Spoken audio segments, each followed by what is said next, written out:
the Center for Advanced Innovation, and this podcast is Dragons, Gazelles, and Unicorns. Today is going to be very special. I'm thrilled to have Sheldon Himelfarb on the podcast today. Sheldon is the president and CEO of PeaceTech Lab and formerly led the technology practice at the Corporate Executive Board. He also is an award-winning filmmaker and a prolific author in peacebuilding.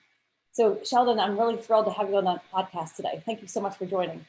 Rosemary, it is such a pleasure to be here because I am such a huge fan of the work you guys are doing in the center. Thank you. I really am. So it's a real joy to be here. Well, I know that you're going to provide a lot of great insights today to the listeners. So I'm very, very excited. I'd love to learn a little bit more about your background. You have such a wide variety of different skill sets and relationships. Could you give us a little bit of an overview of your journey? I mean, I hope we got a lot of time, Rosemary, since I've been doing this since like the Mesozoic era.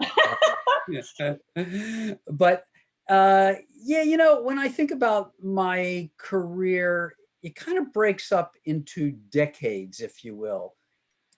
Once I finished my PhD, I went immediately into working in the United States Senate in the foreign policy arena. So I really spent most of the 80s doing foreign affairs. Then I spent most of the 90s in the media sphere through a combination of documentary filmmaking, where I made films for PBS and for History Channel and mostly British television, and also doing a lot of writing at the time. That period also brought me into conflict zones. I was doing a lot of filmmaking around social issues, around the death penalty in the United States, around the bombing of the Marine barracks in Beirut, and then topics like that. So I also started to work at a nonprofit organization called Search for Common Ground, where I became the head of their media wing, and then really got my first exposure to designing media programs for peace building. Rosemary, that was kind of the technology at the time, right? Tech in the 90s was, what can you do with TV? What can you do with radio? And by the way, we used to sit around going, I know there's something we can be doing with that fax machine. Yeah. And in fact, to be honestly, the fax machine did become critical in the 90s when I was working in Bosnia, when they shut down TV and they shut down radio and they shut down a lot of the media sector, the fax machine was how people were getting the news out to the rest of the world about what was going on in Sarajevo.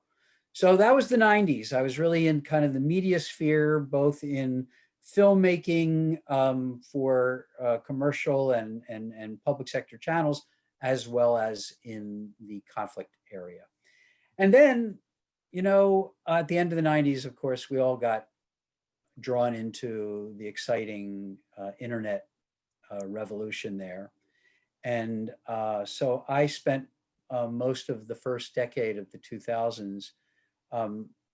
First, I was working at an internet startup. So I was, believe it or not, involved in things as exciting as one of the earliest versions of online dating, Rosemary. Where the startup that I was managing, one of its properties was Romeo and Juliet. That's hilarious. So that was, sucked into kind of the internet boom. But then, as we all know, the internet bust happened. And our company, like so many other internet companies at the start of the 2000s, went under. And I moved into a wonderful company called the Corporate Executive Board, where I had the good fortune to be working with the technology leaders in Fortune 500 companies. So I really had that decade was about tech startups, and then tech Fortune 500 companies. How do you manage a globally distributed IT department? So I really got a lot of great experience. And then, at the end of that decade, USIP, the United States Institute of Peace, came a calling, I should say. They had the foresight of wanting to double down. This is a US government funded agency, but a very interesting agency. It's technically independent of the USG, although its funding comes from the USG. But its charter refers to it as an independent organization. And they had the foresight of wanting to expand their commitment to using media and technology in peace building. And that's when they knew me from the work that I had done in the 90s. I had actually received a grant from them to be working in Bosnia on radio programming. And they knew that I'd been in the tech field for a decade, and they asked me if I wanted to help them build centers of innovation at the U.S. Institute of Peace in figuring out how we can use technology for peace building. It was really interesting, Rosemary. It was really interesting because I was moving from the private sector, right, where I was working with Fortune 500 companies, and the investment there in tech was amazing, was overwhelming. I mean, literally, I went into the company where it had a full-time social media monitoring center around Gatorade, like making sure Gatorade knew every time somebody was talking about it online in social media.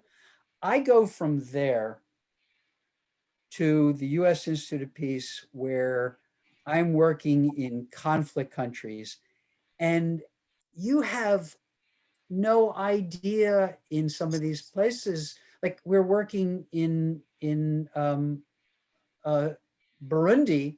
You have no idea what's happening on the other side of Bujumbura, let alone on the other side of the planet. So, right, I'm going from the private sector, where we are really figuring out how to use technology to keep your finger on the pulse all over the world, to the peace building sector, where it's way, way, way behind the curve. And we had a lot of exciting opportunities to kind of bring these new tools into the conflict resolution, the conflict zones, the peace building space. And and for me, the other really gratifying part of that, Rosemary, was I had learned from my work on social issues in the 90s that it was such an honor and so gratifying to work with incredibly courageous people in these places who were, tackling corruption, who were tackling gender violence, who were tackling misinformation in those days. And then to be able to work with those folks and to try to help them do more, better, faster using tech. So when USIP gave me the opportunity to go back to that kind of work and double down on it in around 2008, 2009, I jumped at the chance and have not looked back since. That's really what I've been doing. That's great. Well, so for the listeners, can you describe what a conflict zone is?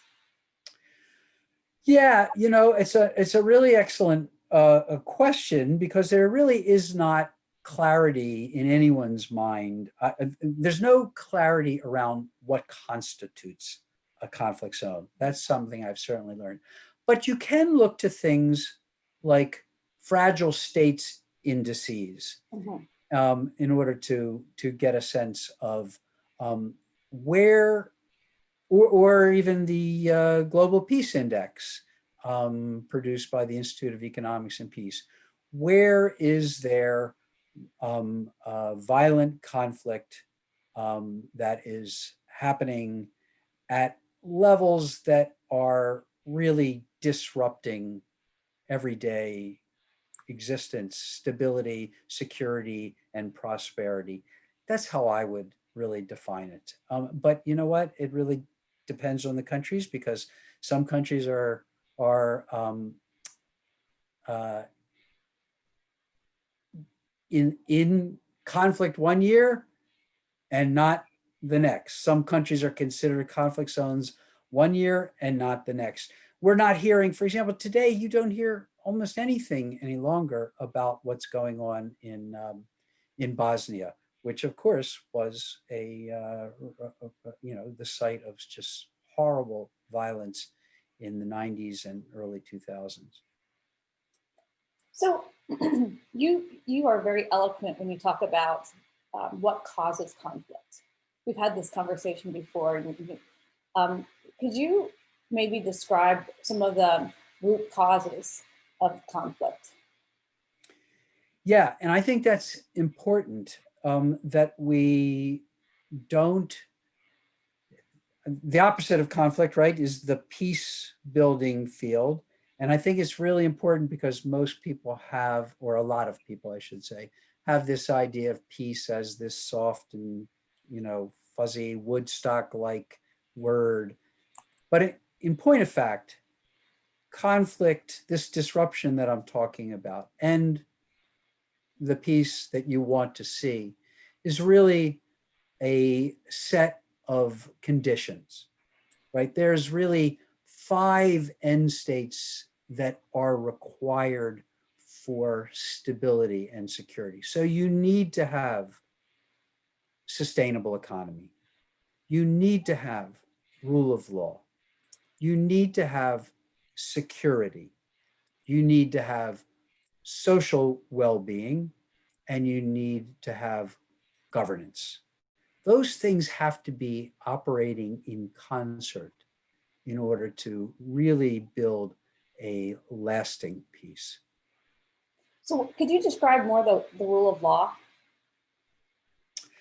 Yeah, well, I mean, if you have in so many places, from Afghanistan to Africa, you have the justice being meted out not by a recognized court system, but you have justice being meted out either by, at the end of a barrel of a gun, a feudal warlord, a chief, any number of things, which it does provide an element of rule of law. And in fact, it's very important that when you try to move to a systematic rule of law, that you take account of those local cultures and how it works, but it can't be arbitrarily meted out by an individual. It's really got to be a systemic approach. That's really what rule of law represents. So you were talking, it's really interesting. You and I have a similar background in that I went from IBM, doing strategy for all these huge companies and traveling all around the world to drive growth strategy for the Fortune 100s, and then moving into, creating my company. And it's quite a big change, but a fantastic experience. How did it, well, you said you never looked back, but how did the transition go? Well, my transition kind of was in 2 stages, if you will. So there I was at the, working at the corporate executive board, working with Fortune 500 companies, and then went to the U.S. Institute of Peace, which was a government-funded agency. So there was a lot of infrastructure there, and it was a decent-sized organization. So you can imagine, move from private sector to government. But the biggest change has been now, and I didn't mention this in the evolution of my career, which is almost 7 years ago now, we suggested to the United States Institute of Peace that they spin out the PeaceTech Lab, of which I am the CEO, that they spin us out as an independent, nonprofit organization. And as you know, working in a nonprofit it's got its own set of challenges and rewards. So that's been a big change, huge change when I think of, having worked back there in a 3,000 person organization at the corporate executive board and now moved to this small startup. But yeah, it's also exciting. It's hugely gratifying because we are still doing exactly what I said earlier. The heart and soul of our work at the PeaceTech Lab to expand and improve the use of technology in peace building is working with some of the most courageous people in the world in local environments, whether it is Mumbai, India, where we're working with organizations that were trying to deal with gender violence, whether it's been in Iraq, where we have worked with numerous organizations that were trying to improve transparency, accountability in government, or whether it was most recently, we were in Kazakhstan. These are incredibly courageous people working at a local level, and we are helping them to do more, better, faster of that courageous work they're already doing. Can you give us an example of one of the, how you helped some of these organizations? What does it do peace building? Yeah, I know I want to make it really concrete because I think it's important to folks to understand. And I will say to you, there's about a bazillion incarnations these days of people figuring out how they can use technology for peace building purposes. But let me just I'm going to give you two examples. One, which is the work that we did in Kenya, and the PeaceTech Lab now has an office in Nairobi. But a couple of years ago, we were working on preventing election violence in Kenya. Mm-hmm. And what we did was work with a consortium of other organizations at the time to create a network of people who were able to be an early warning system. They were able to text us, to phone us using their cell phones. They were able to go on social media that we were monitoring in order to raise the alarm when it looked like trouble could be brewing. The previous presidential election in Kenya, over 2,000 lives had been lost. We set up this network of kind of spotters, if you will, or early warning system in some of the most violent counties in Kenya.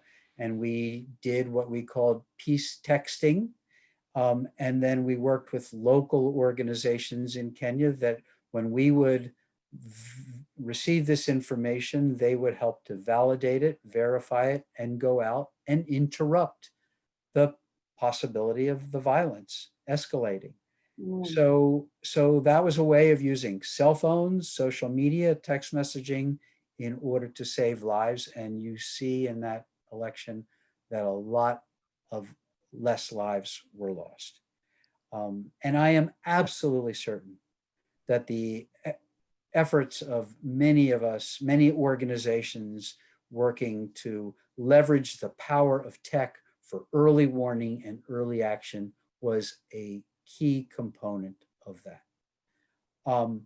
Another place where we have worked is in helping entrepreneurial companies get started. We worked with a company that was built a system for detecting missiles, for tracking missiles when they were fired. You have about 7 to 10 minutes before the missiles land, and you can send out a warning over social media, over text messaging, over a variety of networks, email, to people to get out of the way. Mhm. And that was an extremely important startup that we had coming through our PeaceTech Accelerator. And in fact, it continues to do some great work today in some of the most dangerous places in the world. And we've been privileged to have one of your companies that you formed through your accelerator program, Andrew Mack, come into our accelerator program. So we're looking forward to continuing to help your entrepreneurs as well. Hopefully they can be raising money on the new and Andrew's done some great work. His company is trying to, really leverage, take the Uber kind of model and take it into places like Colombia, where farmers are struggling to get their products to market. How do you take advantage of spare space in the trucking system? And, you ask yourself, wait, how is that peace building? How is peer-to-peer sharing of empty space in trucks making trucking more efficient? How's that not just greater profits? But people don't realize how critical to the peace agreements that have been signed in Colombia, how critical it is to give the ex-combatants a way of making a living. Mm-hmm. Economic development is absolutely vital. About over 50% by some measures of peace agreements unravel within the first 5 years of being signed. And economic opportunity for ex-combatants is a critical factor in sustaining those agreements. So, enabling a more efficient marketplace, getting products, farmers getting their product to market is vital in that Colombia environment. So I'm really excited that you're working with him. I'm really glad to hear that, Rosemary. I didn't know that. Really excited to hear that. I'm hoping he's going to be offered on the Ignite Social Impact platform, the new product equity platform that we've developed. You always talk about food insecurities and financial insecurities, and another thing that I think Andrew's doing a great job of is trying to remedy some of that as well. So could you just provide a little bit more information about PeaceTech Lab? Yeah, so I'm my favorite topic. No, we've got some really exciting programs going on right now that I'm happy to tell you about, because this has been, it's been an interesting year for all of us, right? We're an international organization. A lot of our flagship work has been in going abroad into conflict countries, training these courageous people on tech tools, tech strategies. But we're locked down, can't do that. So we have really spent this year focusing on a couple of interesting new initiatives. One is our data work. We've expanded our investment in our data work and launched something called the COVID-19 Violence Tracker. So we are trying to capture the incidents of violence that are related to the virus itself, kind of separate those out from violence that you normally see every year, and understand first and foremost, understand the relationship between this virus and the violence that it has begotten. But that's not just of value to understanding COVID-related violence. We're essentially building the data engine to allow us to understand other causes of violence. We will be able to take a lot of what we're learning here and try to understand how can we monitor and understand the causes of gender violence? How can we monitor and understand the causes of violence related to resource scarcity or economic insecurity, those things. So we've got the COVID-19 Violence Tracker this year. We have virtualized some of our training programs so we are working in We're still going to be doing our training in Brazil all this year, and we're hoping Uzbekistan, and we believe and those will be entirely virtual trainings. But Rosemary, we were here in the United States, and we're watching, of course, social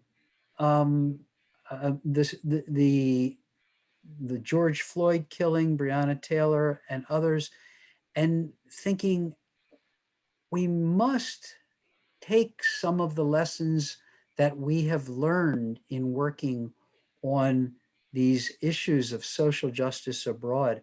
How can we bring them to the United States and be of some value here? So we thought we would be doing some of this in person, but in fact, we've um, we've started a 15 city initiative, which is starting out, called the Road to Equal Justice. And we started out in Baltimore, and we worked with 39, I believe is the final count, 39 local organizations to design a technology training program, if you will, that would help the organizations working on racial justice in Baltimore to up their game. And we had some assistance there from Black Lives Matters, from from DeRay McKesson, from Campaign Zero, from Leaders of a Beautiful Struggle, from a lot of local organizations. And so the lab is now, for the first time in our 7-year history, we are now working in the United States. And it's really been gratifying for all of us because we're getting inspired again by the people we're working with at the local level here. So that's our tech training that has been virtualized and pivoted towards a kind of a domestic focus for this year. And we continue to focus and expand our work on online hate speech. If you go to our website, you will see that we have created a number of lexicons that kind of break the code of what online hate speech looks like in countries from South Africa, Nigeria, Yemen, Libya, some very tough places we've been working. And now we will be rolling out a lexicon on hate speech in Ethiopia, in the Central African Republic. And again, our goal is to better understand the relationship between this online hate speech. What does it look like? How does it manifest? How does it translate into online violence? But not as a research project, um, Rosemary. We're creating a hate speech network, a network of organizations that we are able to give these lexicons to, so that they can do the work in country, training their own people, training other organizations. This is what hate speech, because it's often masked, it's often in code. We saw that in southern in Sudan, South Sudan, it was being cloaked in the use of a telecom's name when they were using the word MTN, which was a very it was a leading telco in the country, and organizations were saying, have any MTN on that bus in code to try to identify other tribes that they wanted to demonize and they wanted to attack. And so understanding this code has been quite important in trying to arm the local organizations with the information they need to prevent the violence in country. So that's another flagship program of ours, is our hate speech program. And I guess I would be remiss if I didn't end the work of this year by talking about our upcoming International Peace Honors. Is this a chance for me to talk about Yes, that? absolutely. Well, yeah, it's been a tough year for, so many folks. And we thought it was a chance to also take some time to celebrate and recognize the work of these amazing people that we have the good fortune of partnering with around the world. Um, and especially folks that have been leaders in using media, technology, and data to promote peace building. So on January the 17th at 8 p.m., our first inaugural International Peace Honors will be streamed on YouTube Live, YouTube Music. You won't believe some of the great performances that we will have. And we are going to be honoring people like Vint Cerf, the co-father of the internet, who has really devoted his entire life to figuring out how to use technology for social good. We are going to be giving an award to Dr. Anthony Fauci, and that will be presented to him by President Jimmy Carter, who himself is, of course, legendary in peace building. And at the Carter Center, they have been working on both peace and global health issues. And they understand better than anyone that intersection between global health and peace. So we'll be honoring Dr. Fauci.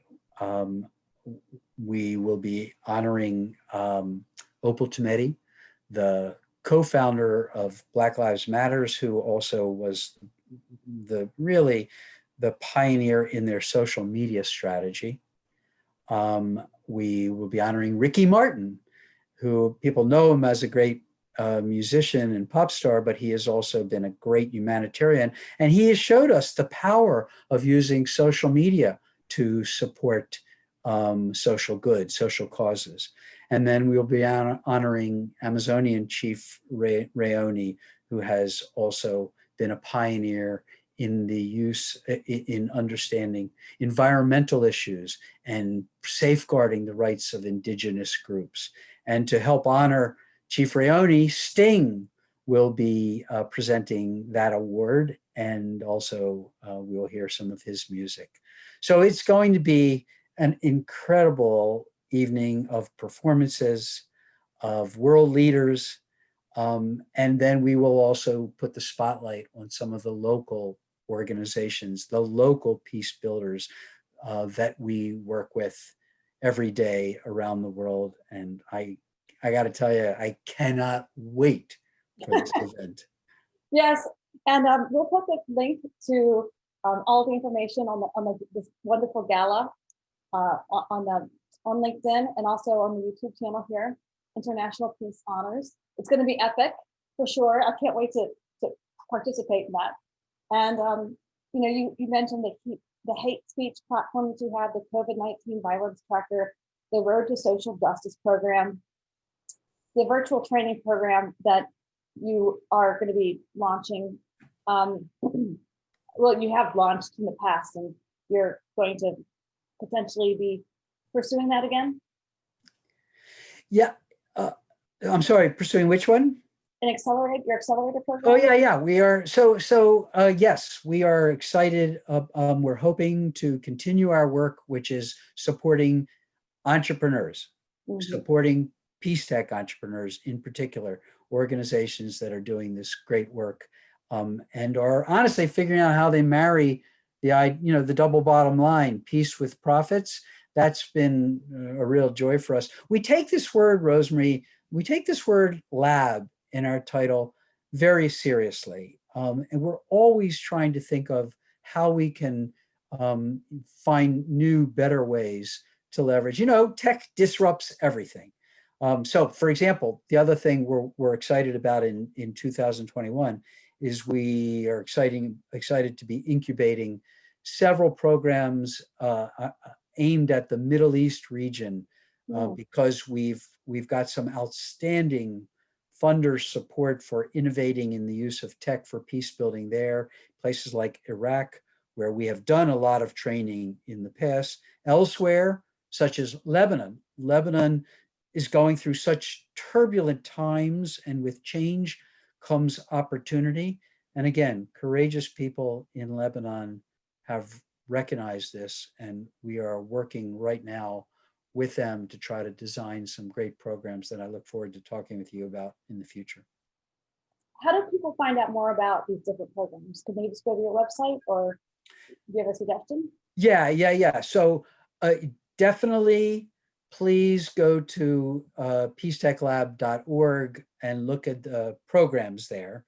You'll be able to see a lot of really interesting and exciting programs that have spanned the last couple of years. But also, I'm glad you mentioned before the website for the International Peace Honors, because we have a dedicated website for that event.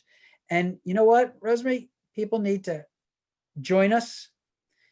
Go register at internationalpeacehonors.org or internationalpeacehonors.com. Go register, because in that event, you will learn so much about the programs that we've got going on, interspersed with tons of great entertainment. So those are the ways I'd say: going to the PeaceTech Lab website, peacetechlab.org, going to the International Peace Honors.org.com websites, and also, of course, being there for the event itself. So what would you recommend to the budding entrepreneurs that you come in contact with that are working on tech for peace? Any insights? You know what? Well, tech for peace, I guess your first piece of that, I want to make sure I catch right there. What do I advise entrepreneurs? And people think about entrepreneurship as, I'm going to build that next great company. I'm going to build it fast. I'm going to innovate, and I'm going to make a ton of money. And I would just say to people, I run into those folks all the time who have been successful at building companies.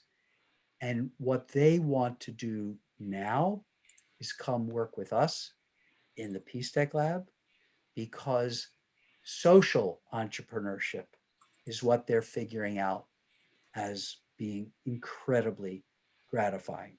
So my advice to entrepreneurs is, be thinking always about what social good you can be delivering with your incredibly innovative entrepreneurial skills, because it's, there's sky's the limit. And not only that, I think that's where the private sector has been moving as well, right? Remind me, it was the CEO of BlackRock who gave the speech a couple of years ago that said, we're no longer going to just invest in companies that deliver us a lot of profit. We are always going to be looking at the social good that they're delivering. That's the way of the future. So my advice to entrepreneurs is to double down on social entrepreneurship. You can make money, and you can have this really important meaning in your life that comes with that double bottom line. And I'll mention this again, and I mentioned it earlier, we have just formally launched Ignite Social Impact.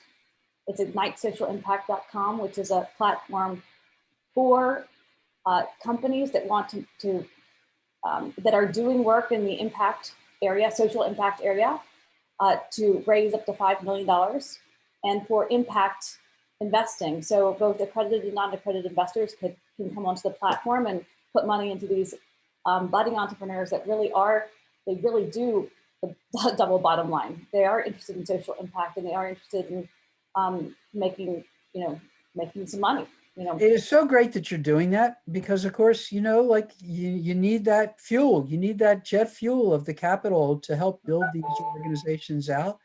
And it's one thing to go to the great foundations of the world, to go uh, to, looking for grants from government grants. But there's so much more money in the private sector that can be deployed in this fashion. And you are a real pioneer, Rosemary, at Thank you. figuring out. So, Oh, no, it's really important what you're doing. And I do think it's the way of the future. I'm convinced of it. And good on you. That's all I can thank you. say. Yeah, I mean, we really want to democratize impact investing. I mean, if you have $100, you can put $100 into a company. If you have more, you can put more into a company. But you don't have to be an accredited investor. So I hope that we can partner on that with the new companies you have coming out, and they can be raising some money on the platform. So yeah, go ahead. No, that's, I have a couple of personal questions. uh-oh. When everything opens up, where are you going to go first? Oh God, that's a, that's a really excellent question, because I will have the pressure, I'm sure, from my wife and family. My kids are in New York. I will have the pressure that we travel, do some of that, personal travel that we all miss doing because we've been really battened down. Yeah. But at the same time, I may be the craziest person in the world. I've been saying to my wife, I have got to get over to I'm dying to go out to our office in Kenya again. I am dying to go see, we've got some great partners at PeaceTech Lab Netherlands. Wow. Cool.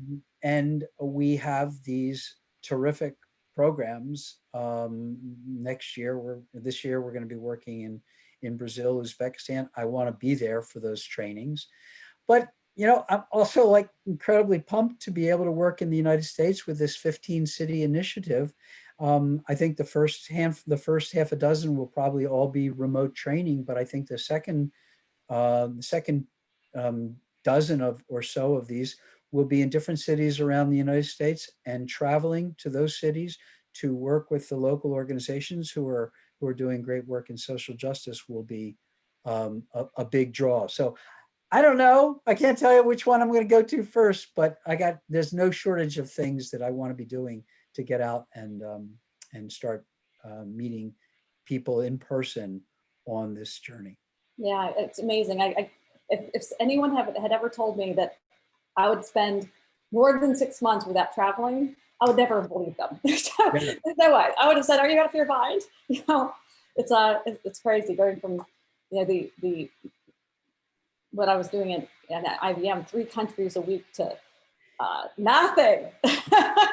Yeah, and Rosemary, we call our training program PeaceTech Exchanges, and we were very deliberate in using that word because we weren't coming to train without always leaving enriched by it, right? Yeah. We always learned so much. So that's the piece. I got to get out there. Our team, everybody's dying to be working at the local level again. We get so much more than we are able to give in that process. And so we really, really need to have that firsthand experience of, of working in Nigeria again, or in South Sudan. By the way, I forgot to mention some of the media work that the lab has been doing. And I'm very remiss in that, because we're in our 5th season of something called Sawa Shabab, which is a radio drama that we've been producing for South Sudanese, both in country, and over 1 million have left to flee the war and are in refugee camps all over Africa. Wow. We've been producing a radio drama that is designed to provide both hope as well as real tangible skills that they can be using in their own communities to resolve disputes peacefully, for example, with nonviolence, how to better understand the other tribe, how to better work for gender equity. These are kind of our curriculum, but it's a drama, and it is really popular on the radio in South Sudan, has been in the past. So I should have mentioned that because it's been an exciting journey for us for five years of it now, and we're very lucky to have to be able to keep doing it. So I just want to kind of recap, for everybody listening, you have this amazing hate speech platform, which is really fascinating to learn about, the COVID-19 violence tracker, the road to social justice, the gala. Everybody should sign up for that. internationalpeacehonors.com or internationalpeacehonors.org, your accelerator program, the radio drama, and getting involved in some of these trainings perhaps. So, I would say that, is there anything you'd like to leave people with today? Yes, yeah, for sure. I wouldn't be the CEO of a nonprofit if I didn't tell you all to go to our website and think about how you can support these programs. Like, they don't happen on their own. That's my job as a CEO, to try to keep out there pitching and getting the funding going. So yes, first and foremost, I want to leave everybody knowing every dollar you give us goes to one of these programs that Rosemary just ran down, and believe me, you will be gratified in doing it. So that's one of the first things I want to say. The other thing, Rosemary, people hear me say this all the time. We are living in an unprecedented time when every one of us has, with a push of a button, can send money, can send ideas, can send information around the world. So we all have the power of PeaceTech. Mm-hmm. And let me leave you with this one story. When we were in Mumbai, we were approached by a group of 13-year-old girls. 13-year-old girls who had worked with a mentor and a shared laptop to design a mobile app. You push one button to counter gender violence in their lives and in their community. You push one button, sounds a loud alarm, sends a message to their network, and it locates them.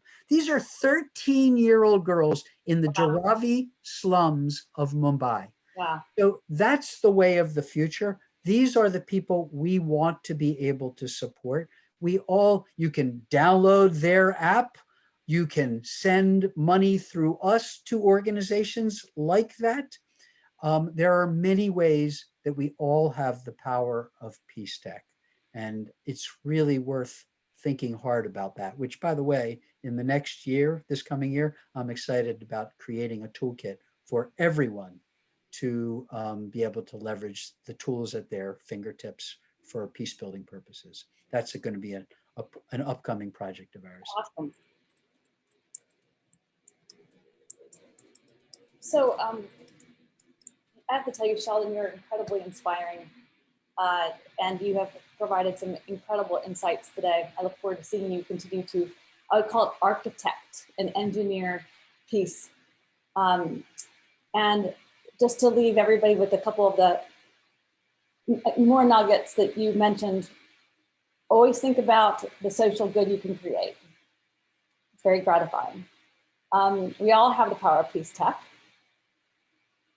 And you're going to have PeaceTech at your fingertips this year, right? 2021. Absolutely. And I'll just leave, I wouldn't be the CEO either if I didn't say, if you're doing work for social impact and you want to raise money, or if you're an investor who wants to invest in social impact, go to ignitesocialimpact.com.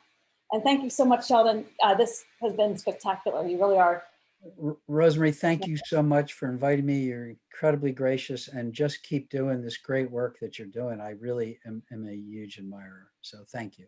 Oh, thank you. Take care. Have a good day.